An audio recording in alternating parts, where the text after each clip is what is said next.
وحاجة تانية إنه الشخص أو الشيء اللي إحنا بنشتاق له ممكن يكون حاجة كويسة وليها فوايد، وممكن تكون حاجة سيئة وليها أضرار، أو شخص سيء وليه أضرار برضه.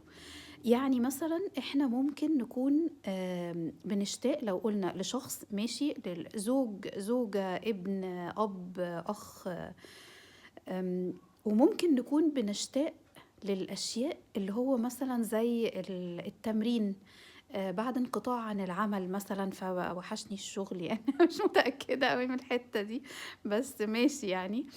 آمم لعبة معيّنة كنت بالعبها وبطّلت مثلًا، هواية معيّنة كنت باعملها وانقطعت عنها لفترة، ممكن أشتاق. دي الأشياء اللي ممكن يعني ده المعنى للأشياء. طيب، في حاجات بقى وفي أشخاص ممكن نشتاق لهم برضه، يعني مش كل حاجة يا جماعة بنشتاق لها لازم تكون حاجة لطيفة أو مفيدة. إحنا ممكن ساعات نشتاق لأشخاص توكسيك، سامين، مضرين، وجودهم مضر في حياتنا.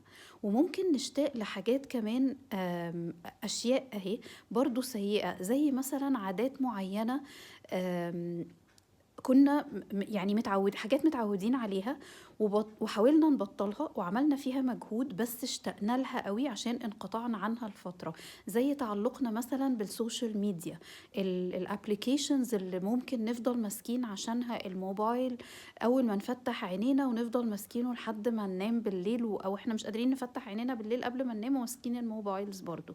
ففي ناس بتجتهد مثلًا في حاجة زي كده وتقول أنا قفلت الaccount بتاعي هنا أو هنا فترة كده عشان أنا تعبت ومش عارف إيه، وبعدين بعد شوية بيحصل إيه بقى، بيحصل إنه وحشني الكلام ده، اللي هو أنا اشتقت للقصة دي.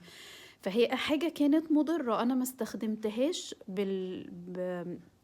بالأسلوب الصحيح اللي ممكن أستخدمها بيه، بس ده ما يمنعش إن أنا اشتقت لها بعد انقطاع عنها. طيب،